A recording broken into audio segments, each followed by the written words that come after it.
Assalamu alaikum students, this is our 14th lecture of C language, which is about escape sequences and scanf function.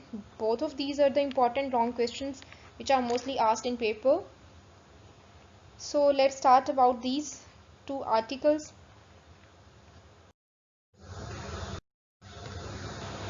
हाँ जी, escape sequences.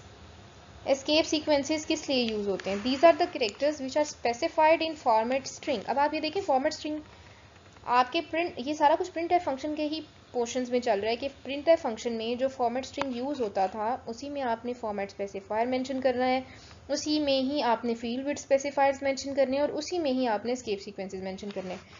तो print F function में क्या कुछ था? सबसे पहले उसके जो थी फॉर्मेट, उसमें क्या दिया हुआ था? सबसे पहले आपने प्रिंट एफ लिखना है. ठीक है, जब आप प्रिंट एफ लिखते हो फिर यहाँ पे आपने क्या चीज़ मेंशन करनी होती है? Format string. ठीक है, और दैट्स इट. ये चीज़ मेंशन होती है यहाँ पे.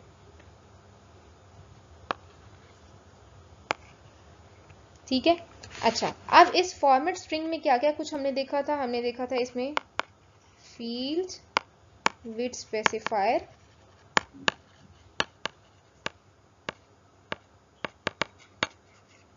वो भी किस में यूज होते हैं? फॉर्मेट स्पेसिफायर में.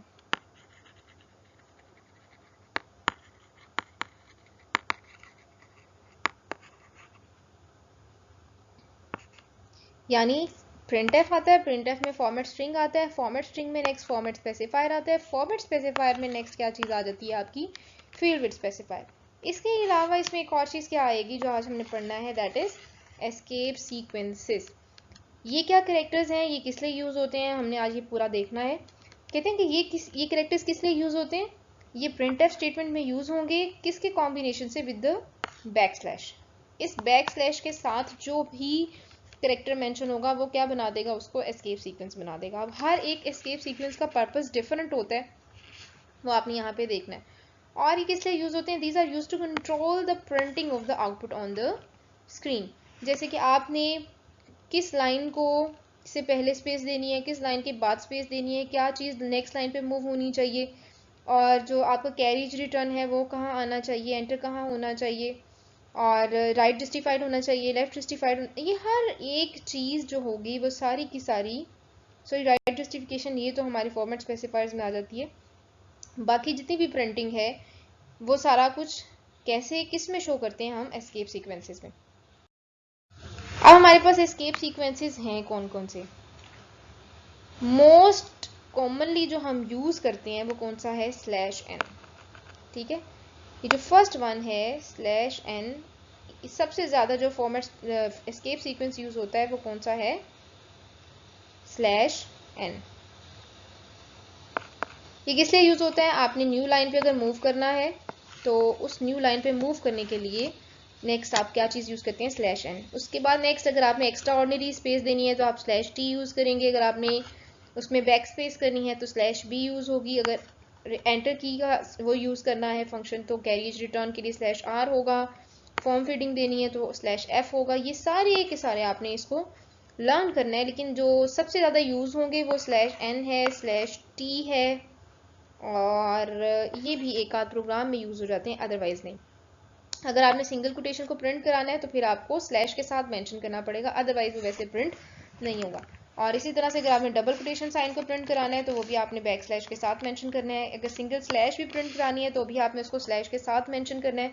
मतलब ये क्या था? ये प्रिंटिंग को कंट्रोल कर रहा है कि आपकी आउटपुट जब प्रिंट होगी तो वो कैसे प्रिंट होगी.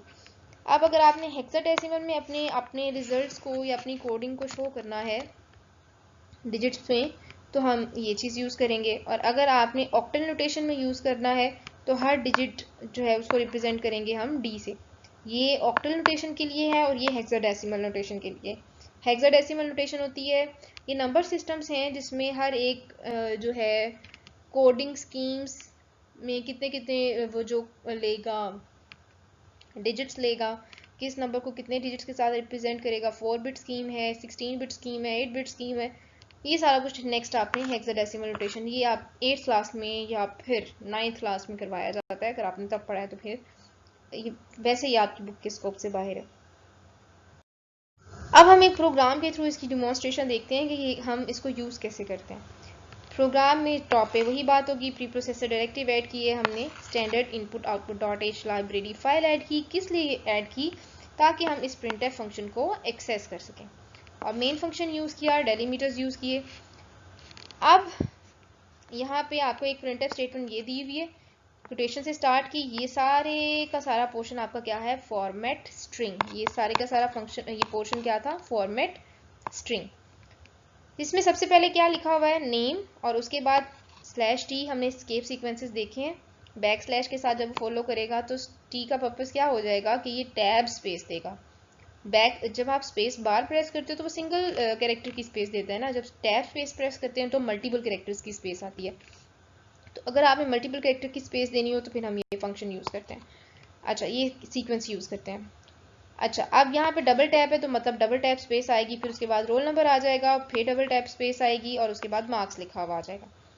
सेम केस में नेक्स्ट वो क्या है, अगले में जब वो लाइन पे जा रहा है तो यहाँ क्या लिखा हुआ है, नेक्स्ट लाइन पे, मतलब इतना एक लाइन पे आना चाहिए। और ये क्या चीज़ शो करते हैं, न्यू लाइन पे जाने के लिए। तो वो क्या करेगा, न्यू लाइन पे मूव करेगा। न्यू लाइन पे मूव करने के बाद वो क्या चीज़ प्रिंट कराएगा, इन डैशेस को। ठीक है, फिर अगली प्रिंटफ स्टेटमेंट पे आ जाएंगे, ये तो एग्जीक्यूट हो गई।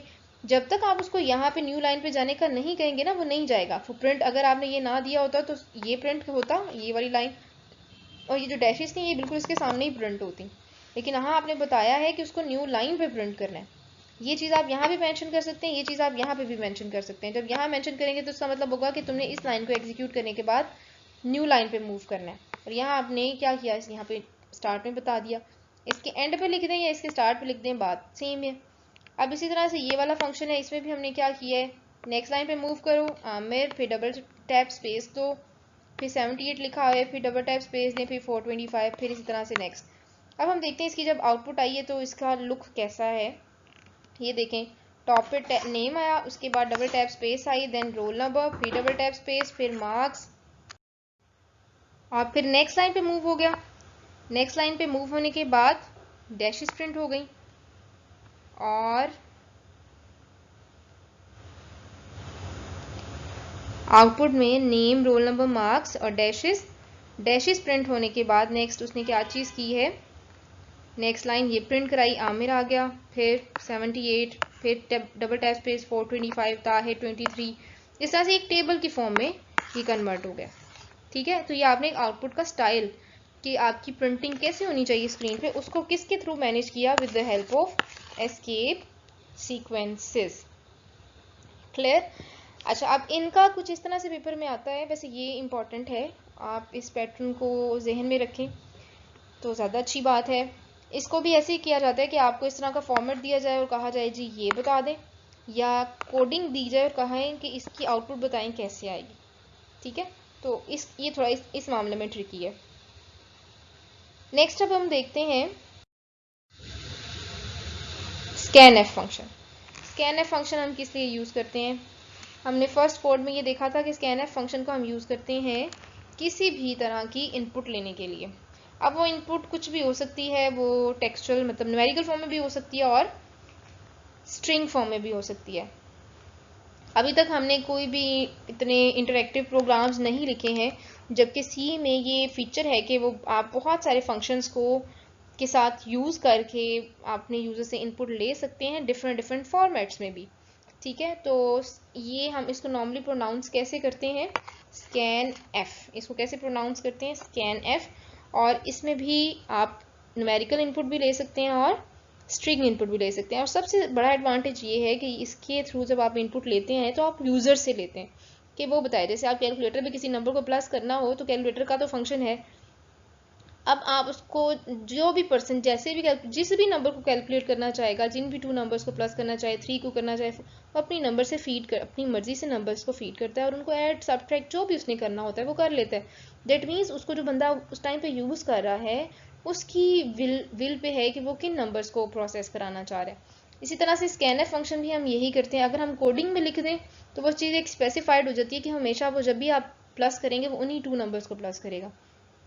तो इसमें ये होता है कि हर दफ़ा जब आप उसको एग्जीक्यूट करेंगे प्रोग्राम को, हर दफ़ा वो यूज़र से ही डिमांड करेगा कि वो इनपुट को एंटर करे। उसके बाद इसमें भी क्या चीज़ है, takes as argument a format string, इसमें भी एक फॉर्मेट स्ट्रिंग होता है और कुछ लिस्ट ऑफ वेरिएबल्स होते हैं जो क्या करते हैं, उस इनपुट वैल्यू को होल्ड करते हैं। ठीक है, इसमें भी क्या होता है, फॉर्मेट स्ट्रिंग होगा जो क्या करेगा, इनपुट वैल्यूज को होल्ड करेंगे वेरिएबल्स भी। अब इसका फॉर्मेट यहाँ नीचे दिया हुआ है। इस फॉर्मेट में क्या चीज़ है, सबसे पहले स्कैनएफ है,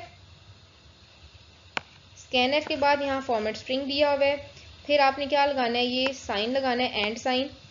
एंड साइन क्या चीज़ शो करता है, ये एम्परसेंड साइन है। ये कौन सा साइन है, एम्परसेंड साइन। इस एम्परसेंड साइन को लगाने का भी एक पर्पस है, वो हम इसकी पूरी डिटेल यहाँ पे, हाँ जी, अब हमने इसमें एक एम्परसेंड साइन का देखना था। एम्परसेंड साइन कौन सा होता है, ये जो एड्रेस ऑपरेटर था, ये जो हम कुछ इस तरह करके मेंशन करते हैं, ये क्या होता है, एड्रेस ऑपरेटर। कौन सा ऑपरेटर होता है, एड्रेस ऑपरेटर। और इसके अलावा हम इसको एम्परसेंड साइन भी कहते हैं।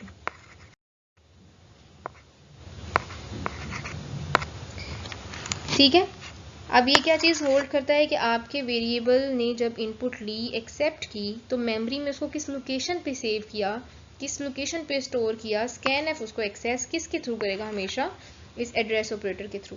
ठीक है, अब हम इसका एक प्रोग्राम देखते हैं। प्रोग्राम किस लिए है, to convert the distance in kilometres into metres. ठीक है, आपसे किलोमीटर में वो डिमांड करेगा और उसको किस में कन्वर्ट कर देगा, मीटर्स में। अब हम ये प्रोग्राम वन बाय वन देखते हैं। ये आपकी preprocessor directives, main functions, delimiters. उसके बाद आपने कौन कौन से वेरिएबल लेने हैं, किलोमीटर चाहिए और आपको मीटर चाहिए। आपने 2 वेरिएबल्स ले लिए, मीटर्स और किलोमीटर्स। और क्योंकि ये पॉइंट्स में होते हैं और इनकी ज़्यादा भी हो सकती है, डिजिट्स ज़्यादा भी हो सकते हैं, हम इसने डाटा टाइप क्या मेंशन कर दी, डबल। ये डबल लाइन्स हैं, स्लैश है, बैक स्लैश है, फॉरवर्ड स्लैश है, सॉरी फॉरवर्ड स्लैश है। ये क्या चीज़ शो करते हैं कि ये कमेंट है। कमेंट होने का मीनिंग क्या होता है कि ये लाइन रीडेबिलिटी के लिए है, जो कोडिंग को रीड करे ताकि उसको आसानी से पता चल जाए कि किस स्टेप पे क्या हो रहा है, और ये एग्जीक्यूशन को डिस्टर्ब भी नहीं करेगी। अब इसमें आपने क्या करना है, प्रिंट एफ, शुरू में यूज़र को हम लिखेंगे कि वो किलोमीटर में डाटा एंटर करे, डिस्टेंस को किलोमीटर में एंटर करे। यहाँ लिखा हुआ है एंटर डिस्टेंस इन किलोमीटर्स, जो आपने यहाँ पे मेंशन किया था एज इट इज़। ठीक है, और उसके बाद नेक्स्ट उसने क्या लेनी है, इनपुट लेनी है। यहाँ डिमांड करेगा उससे कि वो इनपुट दे, तो इनपुट हम कैसे देंगे, स्कैनएफ के थ्रू। स्कैनएफ के थ्रू हम जब इनपुट देंगे तो यहाँ पे सबसे पहले आपने क्या लिखना है, फॉर्मेट स्पेसिफायर। फॉर्मेट स्ट्रिंग में यहाँ पे हमेशा फॉर्मेट स्पेसिफायर आएगा कि आप उसको बताओगे कि वो किस टाइप की इनपुट होगी। हमने यहाँ बता दिया उसको कि वो फ्लोटिंग टाइप इनपुट होगी, किस वेरिएबल में स्टोर होगी, किलोमीटर में, और उसका एड्रेस कहाँ होल्ड होगा, इस एड्रेस ऑपरेटर के थ्रू हमें पता चल जाएगा। ठीक है, अब मीटर में कन्वर्ट करने का फॉर्मूला क्या होगा, किलोमीटर मल्टीप्लाई बाय 1000, तो वो किस में कन्वर्ट हो जाएगा, मीटर में। और बाद में वो क्या करेगा, प्रिंट करवा देगा। अब प्रिंटिंग भी देखिए उसने कैसे करानी है, प्रिंट एफ, उसके बाद वो नेक्स्ट लाइन पे मूव किया है, इस लाइन के बाद नेक्स्ट लाइन पे नीचे आया हुआ है ना, इसका मतलब है यहाँ उसने नेक्स्ट लाइन पे मूव करने को कहा हुआ था। और नेक्स्ट उसमें यहाँ पे मेंशन क्या है, %1f। %1f का मतलब क्या होगा कि इस वेरिएबल की जगह पे किलोमीटर,